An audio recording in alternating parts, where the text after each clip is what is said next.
Okay, all right. So amongst Steve and Crystal, we have some other, I would say, experts in the retro gaming scene. We got a couple YouTubers, and Adam, yeah. And we got Ray Price from Arcade 816. So between the five of them, we're going to talk some retro gaming for the next hour here. We have some cool items here on the desk, and we got lots of history. We're welcome to have questions from the crowd, and if if no one has any questions, I have some to ask, and we'll just fill the time, and we'll start with Adam. So Adam, introduce yourself and tell us about yourself. Does this work? It does. All right. Yeah, so I brought a bunch of stuff. I'm like the carrot top of retro gamers, I guess. I just do prop stuff. So my name's Adam Korilik. I'm a YouTuber. I've been doing this for like way too long, to the point where I have kids coming up being like, I grew up watching you, and it's depressing, but I've been doing this for like 12 years. And I talk about retro games. I've been doing that for a very long time. History of games, how to clean game consoles, showing off like, oddball versions of rare things. Like right here, I'm sitting here with this thing called the Sega Pluto. And if anybody cares, we can talk about that later. But yeah, I just love talking about retro video games on YouTube. I'm Gary Katzer from Rock Solid Productions. Because I am a Gen Xer, I can't spell anything that has the opportunity to replace a letter with an X, so it is ROXOLID instead of ROCK. I have been on YouTube in some form or fashion since 2006. Basically, I got my started doing radio-controlled airplanes, cars, trucks, boats, and whatnot, and had a career change, and I still wanted to do the creative sort of thing, so got involved in doing retro and modern video games. Part of it, thanks to this guy here. Other folks like the Metal Jesus Rocks crew, glad to call a lot of those people friends now. John Riggs is my doppelganger, although he's a little bit taller for some reason. But I do not just modern retro gaming, but also do mods, repair work. One of the things that I've always kind of strived for on my channel is something worth what you're going to pay for it. I still remember being that 15-year-old kid mowing lawns for tires and batteries and motors for my RC stuff, and it's one of those things where I hate seeing people get ripped off. So with all the different retro and modern accessories out there, going through and spending the money so other people don't have to waste theirs. Hey gang, I'm Ray Price with Arcade 816. I put game consoles into arcade cabinets, and I always wanted to see something like that. I always wanted to see game consoles, but in an arcade environment, and no one had ever done it, so I decided that I was going to do that. But before I did all that, I got started when I was probably 4 years old. My dad brought home a Fairchild Channel F game system, and if you know what that is, I'm sorry you're so old. But once I started doing that, I was hooked. I moved on to Atari 2600. I moved on to Nintendo. And then I moved on to Electronic Gaming Monthly magazine in the 90s and worked there for a couple years and did gaming articles and reviews. And it was just a blast, man. And then now I'm doing arcade home consoles and arcade cabinets. And that's a blast. And, we're here with a bunch of our cabinets, and I hope you come by and see them. And look forward to hearing what everybody here has to say. Once again, my name is Steve Wright, Mr. Wright Way. On my YouTube channel, I definitely love to game hunt. I like to teach people how to, as I say, build your collection the right way and cheat. I don't like people going out and paying so much as you do, and your machines, man. Ooh-wee, I was thinking about it last night. I said, maybe I could move my computer out my game room and fit one of your arcades in my room, man. This thing is amazing. If you haven't seen it, go look at it. I definitely going to put it on my channel. Definitely, it's great. It's amazing. I am ex-military. I am a United States Navy veteran since 2000. Yeah, since 2000. I was hurt, but after that, gaming has been all my life. Even when I was in Japan, I always found a way to get to Akihabara, as somebody down here would know about Akihabara. I've been there 15 times. See, look at him. He knows about it. I just said I wouldn't know. I'm like, No, you would know. And also, I grew up watching you two also. everybody did. I'm a dinosaur, man. Hold on, we just need to. I think I am the oldest one here, though. Yeah, but in YouTube years, man, I'm 34, but in YouTube years, I'm like 98. But definitely, I just I enjoy it. I enjoy driving around, wasting gas. I don't like wasting gas, but I do enjoy going around and just finding just rare stuff or just finding crazy stuff. Like yesterday, I found at a pawn shop a Panasonic Q, and that's unbelievable. Who would put a Panasonic Q at a pawn shop? And that's one of the rarest like GameCube machines out there. I'll probably my holy grail and a lot of other holy grails. So yes, Steve, the answer to all that is this guy. Yeah, I'm right here. Right there. He would do that. You might want to tell, because we're in the bubble of what. Oh yeah, the Panasonic Q. We should maybe tell people like Yeah, what that's that is. No, listen. So basically, a Panasonic Q. A Panasonic Q is a Japanese DVD GameCube combination. I should have brought it and said it right here, but it's definitely. Props, telling you. Yeah, props. I should have been like here. I should have did one, but it's very rare. They're very fragile. They only were sold in Japan, but they're like just amazing like pieces for your game room and many coveted by a lot of gamers out there and collectors. So if you go out just type in Panasonic Q, them things are expensive, but the deal I got on this was amazing though. Hello. So yeah, as I mentioned earlier, my name is Zap Crystal. My channel is more journalism focused. I was originally known heavily for convention coverage, so that's how we started. I've always been a gamer. I come from a family of gamers, so at a very young age, my first system that I was introduced to was to the NES, specifically Miss Pac-Man. And ever since I was exposed to that game, I loved gaming ever since. Yeah, my dad is still, till this day, a hardcore gamer. My mom too, and it's just one of those traditions that has been passed along generation to generation, to every one of our children, including my son that's right over there.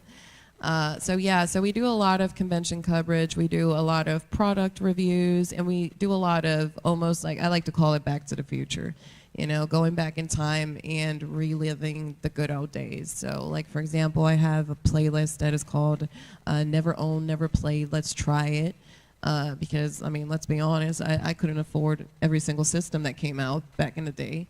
So I missed out on a lot of stuff that are part of the video gaming history. And I think it's so exciting now as an adult to go back in time and test these consoles out, test these games, and give my genuine reactions. Some of them may stir a couple of people, because I'm like, I don't think this is that great, But other games, I could be like actually impressed and surprised that I kind of missed out on it. One of them, for example, was just to give an example, I was playing the PS3, and from all the games that I tested out, the one that impressed me the most was Puppeteer. Remember?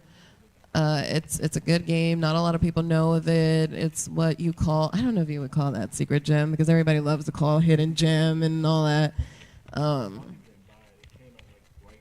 Yeah, at the end of life cycle of the PS3, and I just think it's a great game. So just being able to expose people that maybe don't collect but still want to experience it through me is such an honor and a privilege. I don't know if you guys want to add something to it. Well, what we're going to do here, we're going to open up the panel to some questions and answers, and then we'll let these guys just talk. But before we do, the question I always ask everyone when I do panels is what their first video game they ever played was, where was it at, and what makes that special. So let's hear from everybody, and then we'll open it up to some questions. Super Mario World, Super Nintendo, my cousin's house, Thanksgiving, 1991. That's specific enough, thank you. It's not like I've never been asked that question. I think you've even got that story on your channel. I do. Actually, my cousin was here. He had to leave, but it was like literally his Super Nintendo. He was here like 20 minutes ago. It was his Super Nintendo. They had just bought it, and then they were like, yeah, here, try it. You're a dumb little kid. You can try and play this game. And I was like, oh, and immediately like run right into the first, Koopa Trooper, and I was screaming like, how could I? And then you just keep playing it, and you keep playing it. Like, Mom, I need one of these in my life. And then she was like, yeah, here's an Atari 2600. They're the same thing. No, they're not. But that was Space Invaders was fun. 1980 or 79, an Atari Pong in Menominee Falls, Wisconsin. And I will tell you one thing, as a little kid, even though it looks like you may want to put the power supply, which looked like a headphone jack, in your mouth, don't do it. It was a shocking experience, and I got grounded afterwards. That explains this. Dad jokes. I think I can use that. Yeah. Hello? Is that okay? Good. You know what? Wow, I'm really old now because mine was in 1977. The Fairchild Channel F. I played Shooting Gallery, and my old man was a truck driver, and I don't know if that Fairchild fell off the back of a truck or if he legit bought it. I'll never know that story, but I would play that system. And the thing about the Fairchild Channel F is that the sound doesn't come out of the television. You hook it up to the TV. If you turn up the volume in the TV, you just get static. So you have to turn the TV volume down. The volume comes out of the system, and there's no volume control. You can't make it louder or quieter or anything. So there's one setting, and it's called loud. And when you wanted to get up in the middle of the night and play it and not let your parents know that you were up, you had to go find a bunch of pillows and stack them on top of the system so that it would muffle the sound so that, you know, the parents didn't wake up. You know, when I look back at it, I'm thinking putting a stack of pillows on top of 1970s electronics, probably pretty fire safe, right? I mean, no? Okay. So, yeah, that was my first gaming experience. Don't ask, don't tell. Right, yeah. That's kind of what that is. Right. Did they make flame retardant pillows? Because that would have been like a There good was- combo. Maybe man. they did because there was never a fire. Like in the 70s, that would have been like the 70s version of a life hack. I set the living room carpet on fire. So you failed. In a completely unrelated incident. So you got like flammable pillows. Yeah, Next time. So, I don't know what that. Well, no, that was molded out of black composite, right? Oh, yeah. So, I mean, that's something that at least they were ahead of Nintendo at that point, so it never yellowed. So my first console was it's old. It was a Radio Shack Pong clone. Yeah, I'm going. Yeah, and I recently found that again.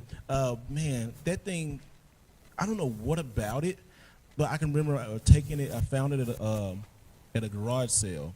Took it to my grandma's house, and she thought it would blow the TV up because she never really seen a video game before. And she was like, "No, you can't plug it up. It's gonna mess up my soaps." Because she really loved like watching soaps, you know, coming. And what it was like 11 to like 4 until the news come on. So.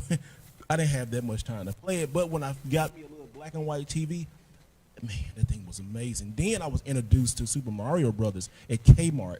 I remember the day because I walked in there and I said, "What is this color system?" And there was a TV sitting up there, in, like in a little, you see them now, the Nintendo racks. And it was like a little 7-inch TV, 7 to 8-inch TV, and had the Nintendo controller coming out. And this guy was playing, and I saw a flower. And this guy jumped on the flower and grew big and started just spitting fireballs out. And I just blew my mind because I'm used to dots going, doo, doo, doo. I said, what is this? You know, I was like, I need this in my life. And so he let me say, oh, yeah, this is Super Mario.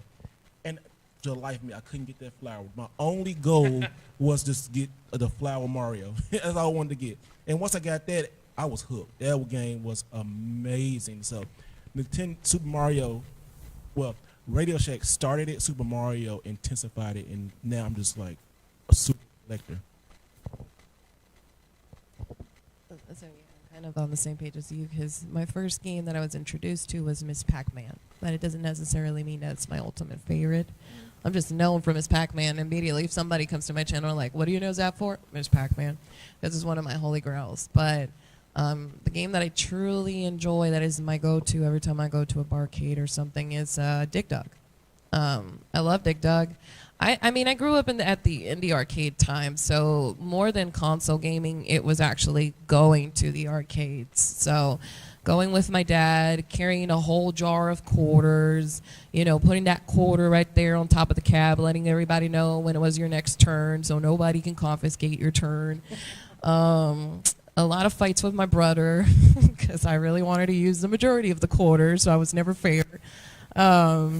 Yeah, and then just always that competitiveness because technically I was the only female in the house, so I always wanted to go for that high score and that no one can beat me. Which, fun fact, I'm still like that till this day because last weekend I went to Retropalooza. Gee, if you're watching this, I still beat you. We were playing Rolling Thunder, and I'm first in high score, so Buddy couldn't beat me, so thank you, G. All right, thanks, guys. Go ahead, Adam. Well, Steve, your story is kind of funny because it was like a little bit of a reverse of mine because you were like, I went from bip boop till, oh, here's Super Mario. I had to go in the reverse direction. I was introduced to Super Mario World, and that's when my mom's like, oh yeah, Atari 2600 here. Go to the beep boops. And I'm like, everybody, it's 93. Everybody has a Genesis or something. And right.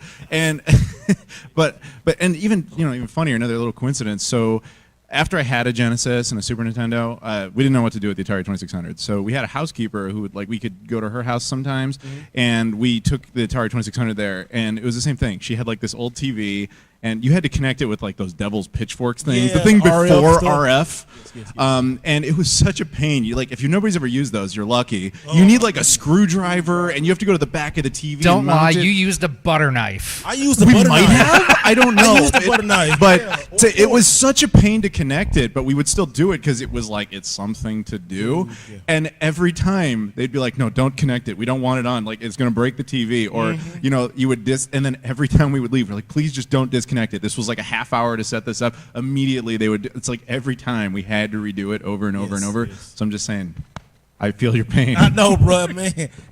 If you did, that's a great era. Games have came so far, like at the Pinball Expo, pinball machines.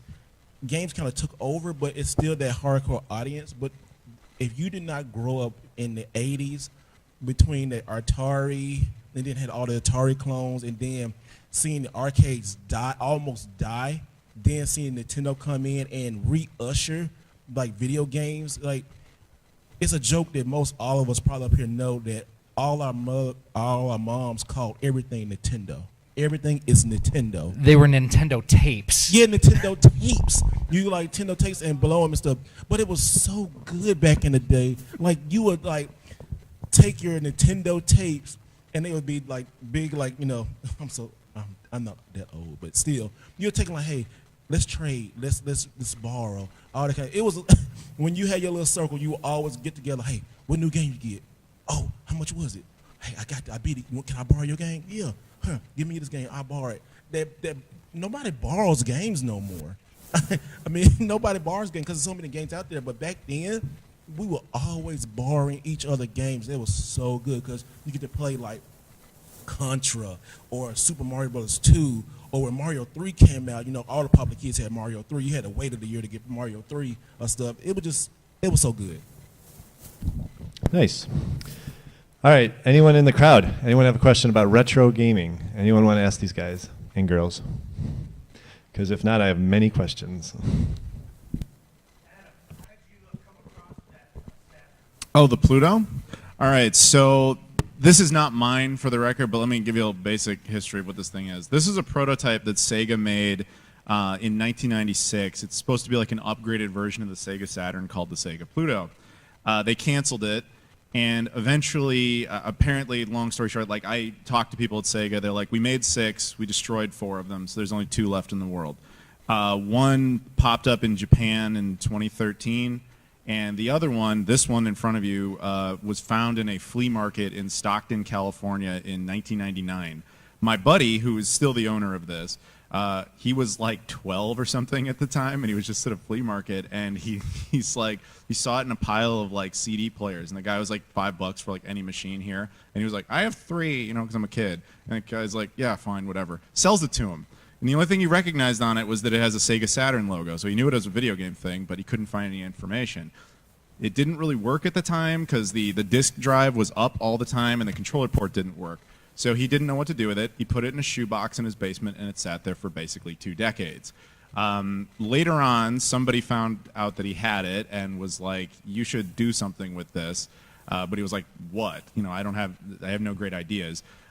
So it just became this thing that this dude in the area, yeah, if you like retro, obscure things, there's a guy who has the Sega Pluto just sitting in his basement. So one day I'm in Campbell, California, and one of those guys is like, yeah, you ever want to see the Sega Pluto? I'm like, yeah. Like a first person who actually like really cares. And he's like, yeah, all right, let me call up the guy. Guy shows up 10 minutes later. He's like, yeah, do whatever you want. So I make a video about it. I'm just like, I'm blown away. He's like blown away that somebody cares about this thing that's been sitting in his basement for 20 years. Eventually I convince him. I'm like, we should work together on this. We should take it to Ben Heck, who is a YouTuber up in Madison, Wisconsin. He's an engineer, and he's absolutely phenomenal. He's the guy who restored the Nintendo PlayStation prototype. we brought it to him, and I was like, you know, do what you can. So he was like, there really isn't much wrong with it. He fixed the controller port in like 2 seconds. He took it apart and he like redid every single solder joint and all that stuff. And then he fixed the disc lid because apparently Sega never built the little mechanism to actually keep it closed for some reason. So he designed one in CAD and 3D printed it. And he's like, yeah, you're good to go. And that was kind of it. And then the only reason it's here is because Roger, the guy who owns this, was cool enough that I was like, hey man, I kind of need to borrow this for a thing I'm doing in Texas next week. Do you mind if I just like fly out to California and pick it up from you? And he was, is my mic cutting out a little bit? Sorry. Give me this. Give me a real microphone. All right. See, this is why I'm all about cables. Screw wireless. Anyway, so he basically said, yes, I flew out to California, I picked it up and took it back here. But that's how you know Roger's cool, because this thing is basically his retirement plan. Like, there's only 2 of these. So after Ben and I did the video about fixing this one, the other guy contacted Roger and was like, hey man, I know we're the only 2 Pluto guys, so you know we're simpatico, but I'm selling mine because this is the first time anybody even knows what it is. So he was hoping to get like $2,000 or $3,000, like that was his goal. He sent it to Heritage Auctions in Texas, and they were like, all right, they put it up there, and it sold for 84 grand, and that was before the pandemic. So now this thing, the estimated value, since it's the only privately owned one left, is about 100K. So nobody come up here asking to borrow it. But Don't drop it. Don't drop it. Yeah, so I keep doing that naturally. But I'm already up here, so can I ask to borrow? No, I don't have to come up. In fact, if anything, it's going this direction. Yeah, it's fine. Don't worry about it. I'm in charge of it, and I'm not that paranoid. But anyway, yeah. So that's how you know Roger's a cool guy, where he would let me borrow it for that, so that you guys can all get to see it. Because he told me, like, if you're gonna borrow it, man, take it to some shows, let people see it and enjoy it, because it's just gonna go back in a shoebox in his basement. So, yeah, that's to answer the question. Sega Pluto prototype. Thank you for the question. Oh, and I guess I should have said, yeah, it plays Sega Saturn games. Yeah. Yeah, and Adam's demoing that today. Well, hardware-wise, what's interesting about it, it's a completely different design physically. It also had a built-in modem right here, which would have been the first console to have that. It also has a hard drive in it, which we didn't know until we took it apart, making it the first console ever to have a hard drive. And I mean, like, it beat the original Xbox by like 5 years to do that. And what's cool is it's a 540 megabyte hard drive, which is a joke now, but a home console in 1996, like, this alone is probably why they never released it, because I imagine this would have cost way too much money to mass produce. But yeah, and we checked, the hard drive's blank, but it's still just cool that it's a thing. Nice. All right, I got a couple questions for the panelists, then we'll do some more Q&A. But I want to go to Ray, Arcade 816. I'm curious how you came up with the name Arcade 816, and what gave you the kind of the idea of creating your stand-up arcade units. Arcade 816 is just, you know, it's kind of a focus on 8-bit and 16-bit gaming. Do you think I should maybe, yeah, just in case? Okay. All right, maybe that's better. Oh, that actually sounds better too. I have a booming radio voice now. Hello. So 8-bit and 16-bit is kind of the focus, but we're not above, you know, we're gonna have 32-bit stuff in there, but Arcade 816 rolls off the tongue better than Arcade 816 3264, so we didn't do that. But in any case, the idea came from, you know, I've just never seen it before. You know, like George Lucas made Star Wars because he's never seen a movie like that. You know, I've never seen arcade console, home consoles in arcade cabinet. I wanted to see that, so I did that. A couple of friends of mine opened an arcade. And I said, wow, that would be neat to own an arcade. But, you know, more of them have started popping up, particularly here in the Chicago area and in Wisconsin a lot now, too. You know, so it's kind of like I kind of felt like that had been done. So it's like I still want to do it, but I want to do it in a different way. And then also I watched my friends who own the arcade have problems because, you know, they're 30 years old and, you know, rebuilding monitors and fixing control panels and power supplies going bad. I'm like, you know, I want to have an arcade, but I want to do it in a really lazy way.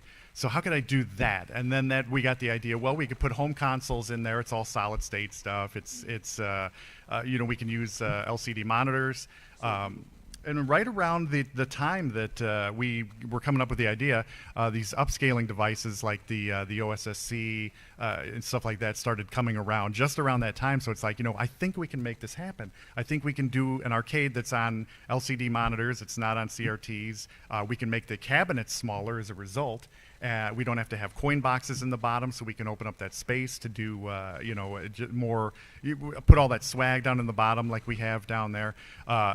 Initially, the cabinets were just the top half. I don't know if you've ever seen the cabinets that I have, but the top part splits apart from the bottom half. You can take the top off, set it on a table. It's a bar top, and we were going to take it to one of the shows, Midwest Gaming Classic, and all we had was our first prototype, which was the Sega Genesis, and we just had the top half.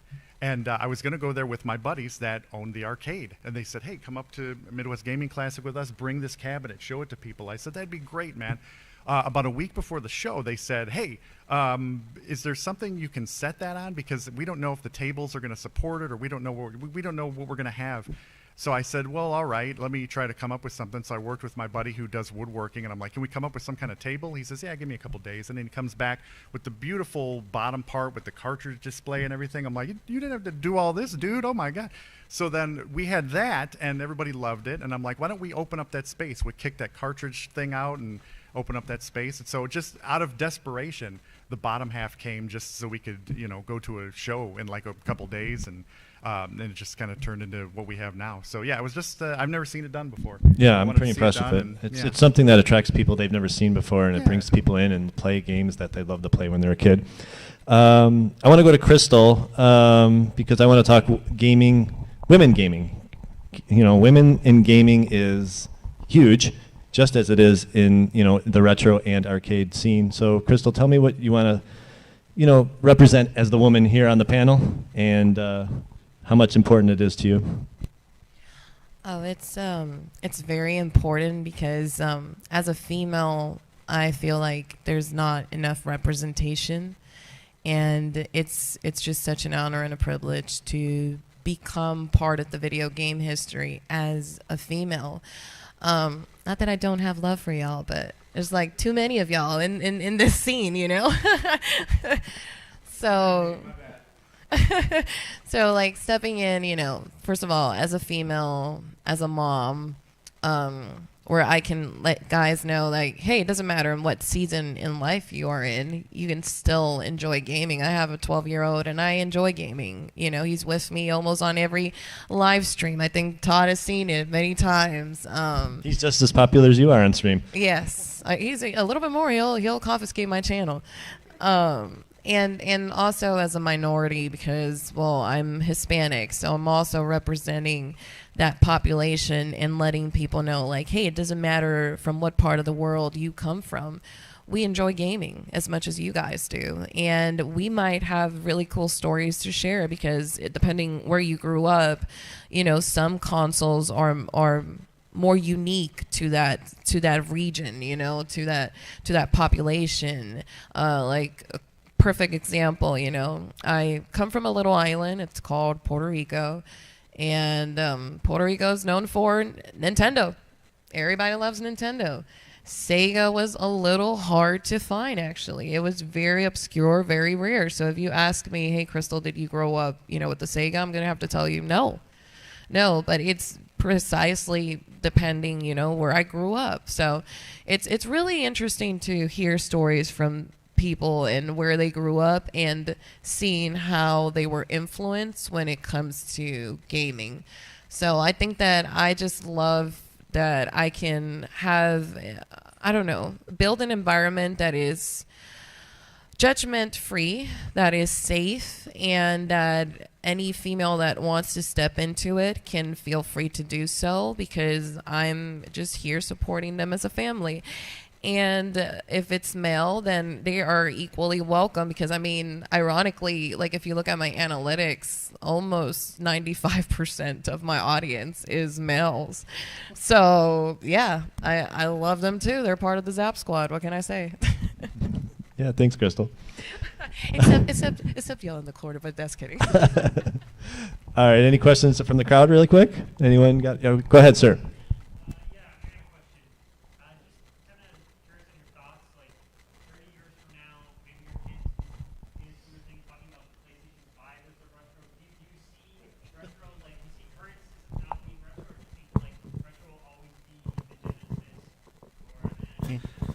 So the depressing reality is the PS4 is already retro. Because basically it's just defined by what is the previous generation. I hate this mic. That's why I gave it to you. Such a... You suck. This is why we argue all the time, and I have to do that. Wait, here, give that to And him. why we also Take get along mine. so well. Yeah, no, we're friends. Yeah, no. So, I this is an interesting debate that I think I've talked about on my podcast in the past too, which is retro stuff is really defined by what is the previous generation. However, I think I'm of two opinions on this, because retro stuff I feel like has the most strength to you based on what you grew up on. Like, that's where you get what I would say nostalgia berries, where you eventually like, oh, I kind of want to rebuy my childhood, and that's what's strong for you. But there's a little bit of a difference between the stuff we grew up on versus what younger kids are going to grow up on now, which is the stuff we bought is kind of like, how they say, like, they just don't make cars the same way as they used to. Our stuff, this is from 1996. This is a prototype. This thing's in perfect condition, and it can play every single one of its games. It's not in any way gimped by that. A PS4 has a built-in time bomb in the form of the CMOS battery. Granted, they finally started addressing that. But a good chunk of its games are either online dependent, online requirements, or have at least like patches and all sorts of. So eventually, the only way to enjoy those games long term is that you're going to have to hack your console. Whereas things we grew up on are they work the same way as they did in 1985. So it's, long term, it's ironic. I think the stuff that we grew up on will outlive a lot of the newer stuff. But that doesn't mean it will actually have anybody who remembers it or cares about it beyond when it goes into a museum. It's kind of hard to make that prediction with any real accuracy, but that would kind of be my guess. Well, and I think one thing that we've got going on too is the switch from physical to digital too. There's something about a tangible physical item and collection. I mean, Steve, you look at your Panasonic Q that you just got. I mean, we don't know if we can get it to work for you or not. But it's something physical, it's something tangible, and you could have gotten that a million ways from Sunday on eBay. But you now not only physically have it, you have a story behind it as well. And that's one of the things too, even, talking about eBay, if I'm desperate, I'll go on there and I'll get something. But, generally speaking, I like supporting my local shops, getting stuff from places here. But when you have, the PS5 digital and the Xbox Series S, worst names ever, I'm just going to throw that out there. I mean, the fact that you just don't have, next to Rock Solid Productions or Adam Korilik, that is, those are two terrible names as well. Our name is YouTubers, two separate words. Legally safe version of our Yes, job. there is no registered trademark on it. But yeah, I mean, the fact that you're going to, and even the Switch to a lesser extent, you don't have as many people going physical on that with the eShop and whatnot. I think that's really going to affect how future generations play. I have two daughters, one that's 19 and one that's 2.5 years old, so I'm never going to retire. That's why I'm spending money on video games. My oldest daughter still appreciates the physical cartridges, discs, and whatnot. And she's actually the reason why I started getting into console hacking, because when she was 4 and 5 years old, I didn't want her scratching my Wii discs. Adam's favorite system, the original Wii. So you mentioned the Wii and people walk out. That's on you.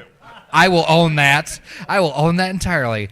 But so she got used to, we had the physical disc, but then we converted them to digital. My youngest may never see, besides my personal collection, she may never deal with a physical cartridge or disc moving forward. So her childhood is going to be on a hard drive. Fascinating.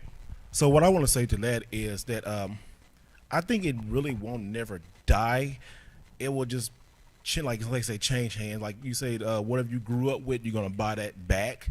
But what a good thing is that now that a lot of people are emulating, and emulating is more accepted now, and that is really cool. We're talking about preserving games. That's a great way to preserve games beyond CD-based stuff. I think all cartridge-based gaming will always be retro. My thing for retro is if it's, I say, between 15 and 20 years old. The PS4, if you still can go in the store and a physical store, like a main store, and this is my definition, is not retro to me. It's retro if you have to have a specialty shop to go get it. Like GameStop used to sell retro online and sometimes in store, like GameCube, 64, Nintendo, all that kind of stuff. Cartridge-based stuff is going to stand the test of time. It's like cockroaches. You cannot really stomp it out. It's very good, very collectible. Even now with the heritage auctions. Sorry, I'm Southern. I can't speak. But with those, and it's fragmented. It's so fragmented with retro. You have like sealed. You have the water collectors. Then you have like me who just collect everything, and then you have like the emulation. So it's all different. You could take your pick. It's like Baskin Robbins almost. Just you have 31 different flavors and all these consoles and just it's great, but it's so complicated. But I think my wife wants to say something on it. One small counterpoint, though, on the PS4 thing. So you can define, this is all our opinion. You got to remember that. But ultimately, one thing to point out about that is you can still buy them in stores now only because they're new old stock. PS4s are no longer manufactured. Xbox Ones are no longer manufactured. If they're no longer making them, is that not retro? In a way, you can't just like... I'm just saying. It's food for thought. I'm not trying to debunk your point. I'm just saying, think about it. It's a good point. It's a very good point. You can't buy it. Is it retro? How long? If you're arguing new old stock, you can find how new old old is the stock of like a PS4? Sega Genesis in some store somewhere. It's the same logic. It's just because Target sells it. This is why I love retro gaming. This This is the never-ending story. I love this. And that's where the confusion kind of comes in, because like what's your definition of We have microphones. No. Let me know what I. Anyway, let her talk. Sorry, y'all. Well, technically, this is one of those areas that everybody calls it the gray area because, again, like Adam and all the recent, including yourself, have spoken. Well, the thing is, I think we don't like change, and we're very resistant to change. And retro is just going to have a different connotation and a different perspective depending in what era you grew up. As much as we hold on to it and we have an endearment to it, it's going to continue, but it's just going to have a different sentimental value for each generation. Like, I can't expect my son to have the same nostalgia that I had to it, because it's like he can experience it now, but that doesn't necessarily make it retro for him. Like, as funny as it sounds, retro for him might be the Nintendo Switch. And a lot of people now are more accepting about, the digital world because, let's face it, we are in a world that is dominant by social media. We have Twitter, we have Facebook, we have Instagram. Everything is on social media. You can order online through Amazon, through eBay. You have your Facebook Marketplace. Everything is all about convenience. And that's why people tend to be, attracted to that, because it's a matter of space, it's a matter of convenience, and it's a matter of pricing. Like, the majority of the people that buy digital games nowadays is because, number one, they probably live in a studio apartment. They don't have the space to collect games, or they have no interest, but they still want to experience the enjoyment of playing games. That's the main factor why we even got into gaming, the enjoyment of gaming itself. We just added to it, and we have all these different areas, but that's the main factor. Number two, convenience. It's just easier to buy a game, and I'm not taking away from the physical. I am all pro to physical, but I'm explaining where this is coming from. It's more convenient to come from a 9-to-5 job, sit on your couch, pull up the eShop, find a game that it's 45% off. It's $2, $5. Are you going to pay $20 when you can find it in the store, in the eShop store, for $2? That's what I'm exposing. You might still say, I will pick up a physical cartridge or a physical copy, and that's totally valid because that's how you grew up. But if I were to ask my son right now how he would prefer his copy, he probably would be fine with a digital copy. And that's the point I'm trying to make. Like, even though it's hard for us to change, we're going to see more and more this movement of digital and emulation. That's why I'm supportive of emulation.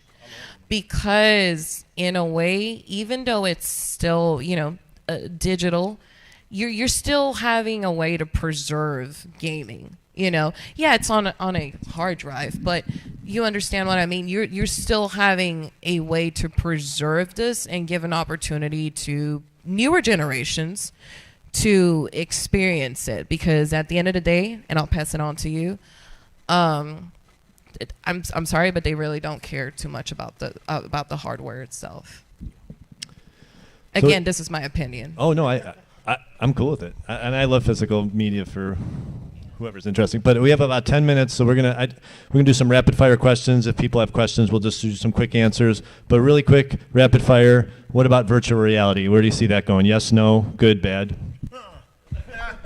The PlayStation 4 VR is awesome. I think it's here to I give it about 5 years. It's here to stay temporarily. Temporarily, yes, temporarily. Something better comes along. Any questions, really quick? You got a question, Jay? You got a question? So what would be like a game that for all of you? Like what would be like a game that like y'all hate? Like the game that just bothers me the most. Like Yeah. the only story I think I can really come to, like a game I just truly legendarily hate. No, that's my favorite game. Again, you got to work on that whole like brain problem you've got going on. But no, the worst game I've ever played, the one that just absolutely gutted me as a child and like it grew me up a little bit, was Twisted Metal 3 for the PS1. Twisted Metal 2 was one of my all-time favorite games. Like that was like, oh my god level.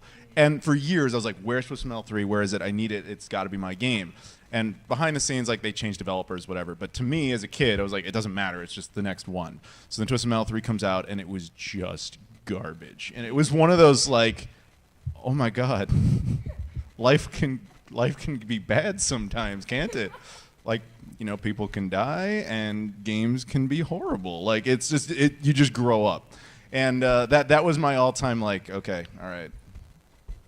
Don't just buy everything you're kind of interested in, because sometimes it doesn't work out. I hated Super Mario Brothers 3. That was just so. Oh, I'm just playing.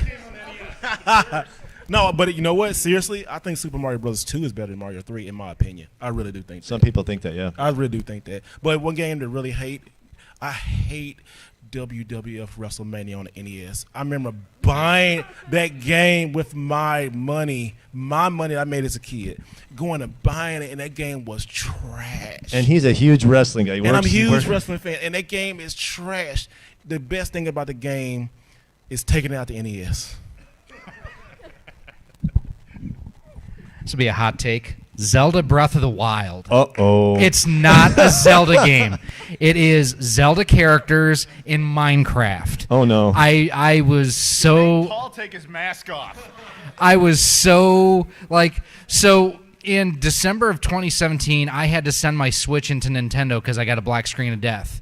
And I was 40 hours in, and I had, I think, 5 heart containers. I have never played the game since, and it is one of those that... Yeah, not a fan of Zelda Breath of the Wild. Oh, Most overrated game in the last 10 years. You won't get the sequel then, huh? No. Nope. Good question, Jay. Good question. That is a very good question. And I can't actually give you one specific game. I can tell you a very short story about I had a job once where it was my job to play video games. And to your point where you kind of have the realization that like games can be bad. Yeah, that was my job, to play bad games a lot of times and a lot of days. They would say, you didn't get to choose what you wrote your articles on in the magazine. You just were handed a game by the editor, and this is what you're playing today. And it wasn't always good.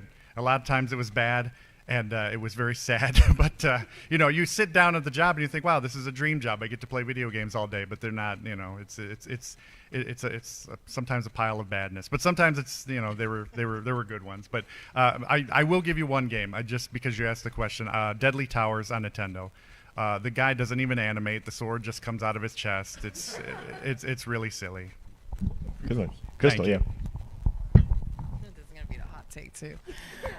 So I recently did a marathon. I'm a completionist, so I do my 100% campaigns on Twitch, where I 100% games. And one of the games that I played, oh my God, is Zelda Link's Awakening. Now, I won't say I necessarily hate the game, but I dislike it to a great magnitude. Well, here's the thing. I played the remake, and people say that it's supposedly easier than the original one, but I don't think so because it's so cryptic. I think that's the main reason why I dislike it the most, because it's so cryptic. Like, I had a professional speedrunner that has speedrun Link's Awakening, and she was on my stream literally guiding me to help me complete the game. And I don't know if Todd jumped into my live streams, but the rage was real. Like, I was to the point that I wanted to break my controller. I saw the rage. I saw it. Yeah. Yeah. Yeah. So I completed the game, and there's literally highlights, and I think you jumped in and you started laughing because when I hit the ending of the game, I literally put the controller down and I started crying live because it was such a sense of relief, but at the same time it was like, I am never going to play this game again. So yeah, Link's Awakening. We had two Zeldas, worst games, two Zeldas up here. That's crazy. All right, we got only a couple minutes. Any last question? Yes. Well, here comes a mic here for you, sir. Sorry, I missed the presentation, but I had a question. Oh, sweet, Sure. thanks. Yeah. We got an hour. Yeah. But I just wanted to ask, what's a game that you were looking forward to and then it was canceled? Good question.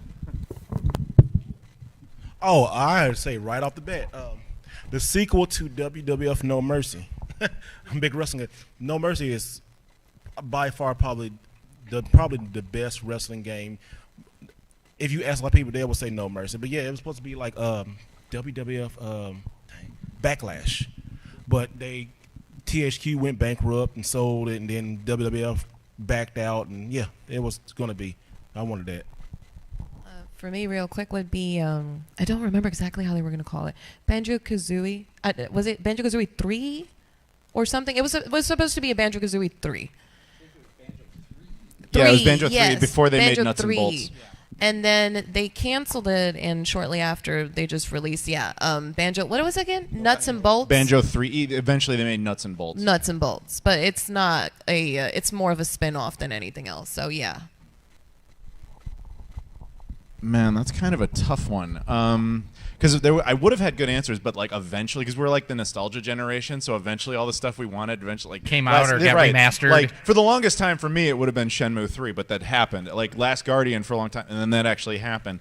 I don't know if this counts because it was a game that I didn't know existed or was canceled until well after it was canceled. But I would say in hindsight, Sonic Extreme for the Sega Saturn. I really wish that had actually happened because it is very weird to think that there is a mainstream Sega console that really doesn't have a Sonic game on it. I mean, it's got a port of Sonic 3D Blast. It's got a Sonic R, which it's a game, but yeah, and Sonic Jam, which is just like an emulation port of 4 of the Genesis games. But it doesn't have like, hey, this is Sonic's like adventure game on the Saturn. They were making it, and it was canceled, and it's like. That sucks. That would have been nice. It's actually funny you mentioned a Sonic game because that would have been my pick. Would be Sonic Mania 2. Oh yeah, that was just canceled. Yeah, right. Sonic Mania 2 just got canceled? Just canceled like a couple days ago. Right, right. I'll see what I can find out. yeah, basically. Sega got it up and they Sonic Mania is really good. If you've never played it, play Sonic Mania. it probably took over Sonic CD as the best Sonic game. It took them 7 years to make it though. And I don't have a specific game, but I would say a series of games for a platform we never got because I've been able to play it since, and Adam's been able to do bad things to it, is anything for the Super Nintendo CD. Or the Nintendo PlayStation prototype. Sorry. Yes. I mean, just having been able to play that, we miss Terry Diebold, who he and his son found it, whatnot. Great guys. But being able to actually see that, touch it, play it, and whatnot. Another system that Ben Heck got working. That anything for that system would have been great. Or here in the U.S., we never got the N64 DD, which is I would love to have one. But anything cool for Nintendo systems came out in Japan we never got. The Famicom Disk System, I have one, love it. Wish it would have been here. The Satellaview for the Super Famicom. What don't you? You have it all. You got So it. that's I'm just. looking for an FM Towns Marty, man. Do you have an Atari 2600, Adam? No, I'm kidding. I think I'm gonna predict. I'm gonna predict this. I'm gonna find a Nintendo 64 DD drive at a pawn shop or a Goodwill. Yeah, I'm gonna find one. I believe him. Yeah, I believe him. Hey, they said the same thing about that. I am. I can't believe it. Yeah, thank you. I'm gonna need it. But that's the good thing. Like, I don't want to take over, but that's the good thing about game hunting. You never know what you're gonna find. It's like Christmas every day. I was so nervous. I promise you. Like the night before, I looked at it. I was searching. I looked up, and I was just like, I was just stunned. I was like. And it had the box. I couldn't believe. I mean, and that feeling is so good. That's one of like the best feelings. You can find something that you put it out in the universe. You talk about it, pray about it, and it comes like fruition. It's like right there in your face. I'm like, in all places that I come down here during the weekend, you can't make that up. You cannot make that. And you then to go into a pawn shop that I usually do, and it's right there in my face. And then I didn't sleep like what, Friday night or Thursday night. I was like, I need to get this thing. I could not go back to Texas with this being here, because I would have tore up. I would have probably got on Spirit and came back and got it. That's what makes retro gaming awesome, in my opinion. Yeah, that's why Spirit. I would have gone to Spirit. Just get that. All right, we have to end here. It's 2 o'clock. I want to thank everyone on Twitch for watching. For those who are still here and want to talk to our celebrity panelists, you're more than welcome to. I think the room needs to be cleared in a half hour, but if you want to come up and ask any questions, they'll be happy to be here. They'll be here in the vendor hall all weekend, or not all weekend, today's the last day, but the rest of today. And thanks everyone for coming. Thank you guys. Thanks.